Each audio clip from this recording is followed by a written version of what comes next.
안녕하십니까? 반갑습니다.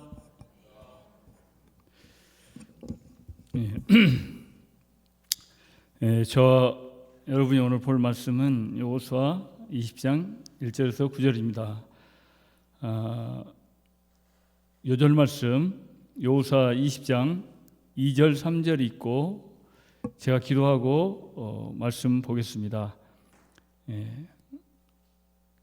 여호수아서 20장 2절 3절입니다. 시작. 이스라엘 자손 중에게 말하여 이르기를 내가 모세를 통하여 너에게 말한 도피성들을 너희를 위하여 정하여 부지 중에 실수로 사람을 죽인 자를 그리로 도망하게 하라. 이는 너희를 위해 피해 보복자를 피할 곳이니라. 하나님 아버지 참으로 감사합니다. 저희들을 위해서 도피성을 정해 주셔서 참으로 감사합니다. 오늘 말씀 통해서 이 도피성 대신 예수님을 깊이 만나고 그 은혜 가운데 저희가 하나님 역사를 섬기고 또 저희 교회가 또 캠퍼스에 참으로 좋은 도피성이 될 수 있기를 간절히 기도합니다. 귀한 말씀 주시길 원하옵고 우리 주 예수 그리스도의 이름으로 기도했습니다. 아멘. 12지파의 땅 분배가 끝나자 하나님께서 여호수아에게 모세에게 말씀하셨던 도피성을 너희를 위해 정하라고 하셨습니다. 도피성은 하나님이 우리를 향한 사랑과 배려가 잘 나타나 있습니다. 오늘 주신 말씀을 통해 하나님께서 우리를 위해 도피성을 주신 의미와 도피성 대신 예수님을 깊이 영접할 수 있기를 기도합니다. 먼저 여호수아 20장 2, 3절을 말씀을 보시겠습니다. 이스라엘 자손 중에게 말하여 이르기를 내가 모세를 통하여 너희에게 말한 도피성들을 너희를 위해 정하여 부지 중에 실수로 사람을 죽인 자를 그리로 도망하게 하라. 이는 너희를 위해 피해 보복자를 피할 곳이니라.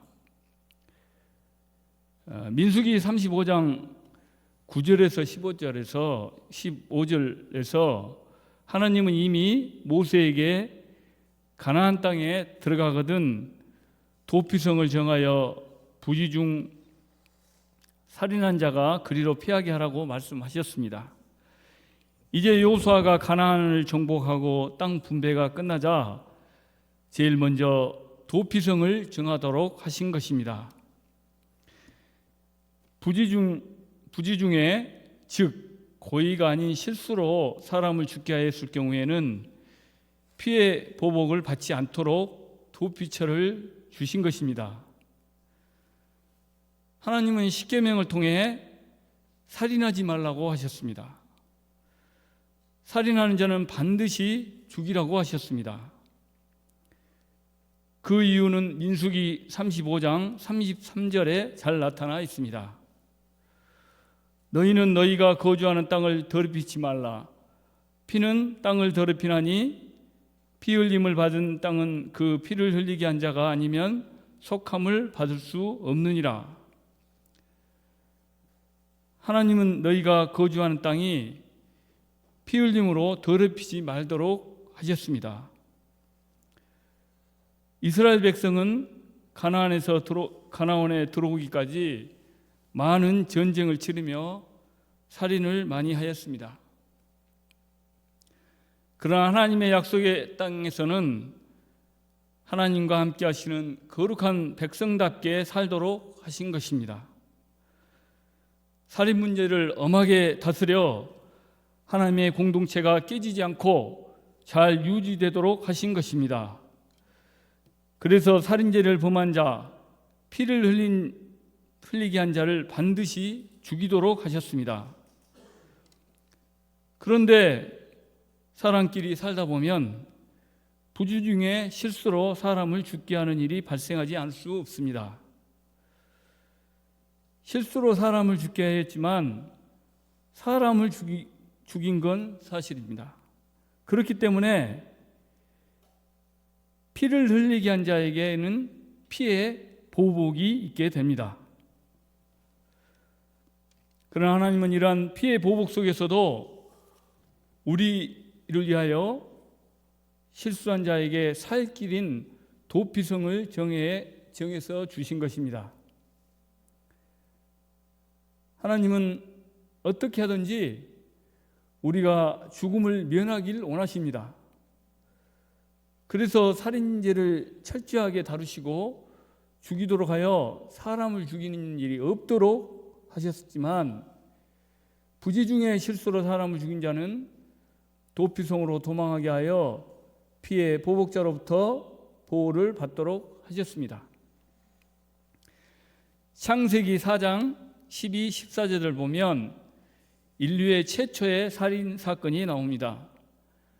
하나님은 동생 아벨을 죽인 가인이 저주를 받아 유리하게 되어 만나는 자마다 자기를 죽일 것이라는 이 보복에 시달릴 때, 가인을 죽인 자는 벌을 7배나 받으리라 하시고 가인에게 표를 주사 그를 만나는 모든 사람에게 죽임을 면하게 하셨습니다. 가인은 실수로 동생을 죽인 것도 아닙니다. 질투와 분노, 시기심 때문에 살인을 범했지만 죽임을 면하게 하신 것입니다. 죄는 미워하시지만 죄인을 불쌍히 여기셔서 죄에서 구원받기를 원하십니다. 요한일서 3장 15절입니다. 그 형제를 미워하는 자마다 살인하는 자니 살인하는 자마다 영생이 그 속에 거하지 아니하는 것을 너희가 아는 바라. 우리도 시기심, 살인감정, 악독, 저주의 말 등으로 보복을 받아 죽어 마땅한 자들입니다.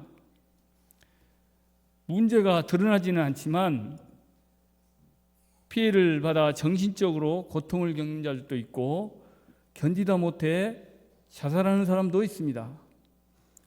요즘은 학폭과 갑질 등으로 사회적 문제가 심각합니다. 그러나 하나님은 이런 우리를 살리시기 위해 어떻게 하셨습니까? 우리의 진정한 도피성 예수님을 보내주셨습니다. 우리는 무슨 죄를 지었든지 영원한 도피성 대신 예수님께 나아가면 죽음을 면하고 살 수 있습니다. 그러면 하나님께서 우리를 위해 주신 도피성의 특징이 무엇입니까? 첫째, 도피성에 들어가기 위해서는 자기의 사건, 자기의 죄를 고백해야 합니다. 4절과 5절을 보십시오. 이 성읍들 중에 하나에 도피하는 자는 그 성읍의 장로들의 귀에 자기의 사건을 말할 것이요, 그들은 그를 성읍에 받아들여 한 곳에 주어 자기들 중에 거주하게 하고, 피해 보복자가 그 뒤를 따라온다 할지라도 그들은 그 살인자들을 그의 손에 넘겨주지 말지니 이는 본래 미워함이 없이 부지 중에 그의 이웃을 죽였습니다. 도피성에 들어가기 위해서는 입구에서 장로들의 귀에 자기의 사건을 말해야 합니다. 이 과정을 거치지 않고 도피성에 들어갈 수 없다는 것입니다. 자기의 사건을 말해야 부지 중에 사건인 줄 알게 될 것이고, 그래야 들여보내게 되고, 피해 보복자가 뒤를 따라온다 할지라도 그의 손에 내주지 않게 됩니다. 우리는 얼마나 알게 모르게 죄를 많이 범합니까? 죄를 고백하고 도움을 요청할 때 도피성에 들어갈 수 있듯이 우리가 예수님께 나가는 데 있어서도 죄인된 자기를 인정하고 자신의 죄를 고백해야 합니다. 요한일서 1장 8절입니다. 만일 우리가 죄를 자백하면 그는 미쁘시고 의로우사 우리 죄를 사하시며 우리를 모든 불의에서 깨끗하게 하실 것이요. 우리가 예수님께 죄를 자백하면 죄를 사하시고 죄에서 깨끗하게 해 주십니다. 우리는 예수님을 생각하면 더 이상 죄의 자리에 머무를 이유가 없습니다. 죄의 자리에서 일어나 도피성 대신 예수님께 나아가 죄를 고백하고 깨끗함을 덧입는 생활을 할 수 있기를 기도합니다. 둘째는 자유한 몸으로 집에 돌아가기 위해서는 대제사장이 죽어야 합니다. 6절을 보십시오. 그 살인자는 회중 앞에 서서 재판을 받기까지 또는 그 당시 대제사장이 죽기까지 그 성읍에 거주하다가 그 후에 그 살인자는 그 성읍 곧 자기가 도망하여 나온 자기 성 자기 집으로 돌아갈지니라 하라 하시니라. 여기서 회중 앞에서 재판받기까지 또는이라고 돼 있는데 영어 사전에는 and로 돼 있습니다. 민수기에서 말씀을 보더라도 and로 보아야 맞습니다. 도피성은 피난처이지 그곳의 삶의 터전은 아닙니다.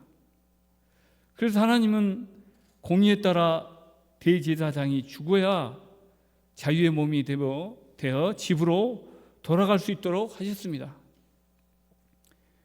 재판을 받고 고의성이 없는 것이 확인이 되었어도 제사장이 죽기까지 머물렀다가 제사장이 죽어야 집으로 돌아간 것입니다. 속전, 즉 돈으로도 권력으로도 어느 것으로도 안 되고 대제사장이 죽어야만 합니다. 영원한 대제사장 예수님께서 우리의 모든 죄를 담당하시고 십자가의 보혈의 피를 흘리시고 죽으심으로 우리는 모든 죄에서 사함을 받고 자유하게 되었습니다. 구약의 대제사장이 죽기까지 기다려야 자유의 몸이 되지만 예수님은 친히 십자가에 달리사 죽으심으로 단번에 우리의 죄를 사하셔서 자유하게 해 주셨습니다. 우리는 영원한 대제사장이신 예수님 때문에 피의 보복자 죽음의 세력으로부터 벗어나 영원한 생명과 참 자유함을 누리는 삶을 살게 된 것입니다. 셋째는 도피성을 어디서든지 잘 찾도록 하였습니다. 7절과 8절을 보십시오. 이에 그들이 납달리 산지 갈릴리 게데스와 에브라임 산지의 세겜과 유다 산지의 길랏 아르바 곧 세브론과 여리고 동쪽 요단 저쪽 르벤 지파 중에 평지 광야의 벳셀과 갓 지파 중에서 길랏 라목과 므낫세 지파 중에서 바산 골란을 구별하였으니. 혹시 지도를 보시면 도피성을 둔 곳은 6곳이고 요단강을 기준으로 동쪽에 셋, 서쪽에 세 곳을 두었습니다. 이스라엘 전역에 골고루 분포하게 하였습니다. 신명기 19장 6절에서 도피성을 골고루 배치한 이유가 나옵니다. 그 사람이 그에게 본래 원한이 없으니 죽이기에 합당하지 아니하나 두렵건대 그 피를 보복하는 자의 마음이 복수심에 불타서 살인자를 뒤쫓는데 그 가는 길이 멀면 그를 따라 잡아 죽일까 하노라. 이 말씀 속에서 피의 보복을 당하지 않도록 하시는 하나님의 마음이 잘 나타나 있습니다.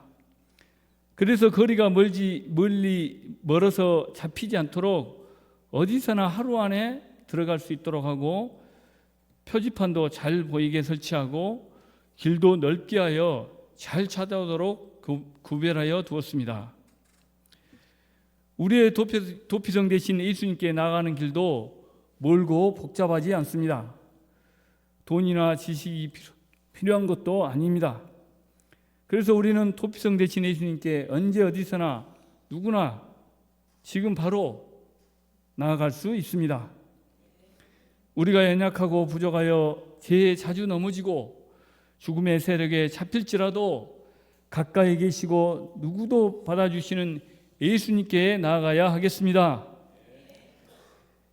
넷째는 도피성은 모든 사람에게 열려 있다는 것입니다. 9절을 보십시오. 이는 곧 이스라엘 모든 자손과 그들 중에 거류하는 거류민을 위하여 선정된 성읍으로서 누구든지 부지 중에 살인한 자가 그리로 도망하여 그가 회중 앞에 설 때까지 피해 보복의 손에 죽지 아니하게 하기 위함이라. 도피성의 혜택은 모두에게 열려 있습니다. 이스라엘 백성뿐만 아니라 그들 중에 거류하는 거류민을 위해서도 열려 있었습니다. 누구든지 부지 중에 살인한 자는 도피성에 피신할 수 있었고 재판을 받기까지 피해 보복자의 손에 죽지 아니하게 하였습니다. 이를 통해 우리는 하나님은 차별이 없으신 분임을 알 수 있습니다. 누구나 도피성의 혜택을 받도록 하셨습니다. 우리도 자격 없는 이방인이요 거류민이었습니다. 이런 우리가 하나님께 보내주신 도피성이신 예수님 때문에 죄와 사망 권세에서 벗어나 새 생명을 덧입고 하나님의 자녀가 되었습니다. 우리가 이 은혜를 생각하면 우리만 은혜 받고 우리끼리만 잘하면 되는 것이 아닌가? 잘하면 되는 것이 아님을 알 수 있습니다. 이번 여름 수양에도 우리들만의 수양회가 되지 않도록 거류민 한 명이라도 예수님께 나오도록 도와야 하겠습니다. 특히 젊은 캠퍼스 영혼들을 인도하여 예수님을 영접하고 살아나는 은혜의 역사가 있기를 간절히 기도합니다. 결론입니다. 하나님은 우리를 위하여 또 나를 위하여 도피성을 정하여 주셨습니다. 우리의 도피성은 예수님이십니다. 우리는 고의적으로 뿐만 아니라 부지 중에도 수도 없이 죄를 범합니다. 우리는 출애굽하여 가나안 땅에 들어왔지만 하나님의 자녀답게 백성답게 살지 못할 때 이 보복자에게 쫓기게 됩니다. 우리는 날마다 도피성 대신 예수님께 나아가 죄를 고백하고 예수님의 십자가 대속의 은혜를 덧입어야 하겠습니다. 그리고 그 은혜의 풍성함을 따라 죄의 보복 속에 사는 거류민들을 예수님께 인도해야 하겠습니다. 예수님이 머리 되신 교회가 도피성입니다. 우리나라는 참으로 도피성이 많습니다. 우리 가까이에 교회가 얼마나 많습니까? 이것은 하나님께서 우리에게 주신 참으로 큰 은혜가 아닐 수 없습니다. 그런데 도피성이 이 제 역할을 잘하지 못한다면 참으로 안타까운 일입니다. 한국교회가 공동체를 잘 이루어갈 뿐만 아니라 거류민들을 예수님께로 인도하는 은혜가 더욱 일어날 수 있기를 기도합니다. 우리도 캠퍼스 가까이에 있습니다. 어떻습니까? 캠퍼스 양들이 많이 자주 북적북적합니까? 하나님께서 은혜를 주셔서 제유살에게 시달리는 캠퍼스 영혼들이 누구나 든면하며 우리 교회에 와서 예수님을 만나고 참 자유하고 생명력 넘치는 삶을 살게 하는 도피성 같은 좋은 교회가 되기를 간절히 기도합니다. 요절 있고 기도하고 마치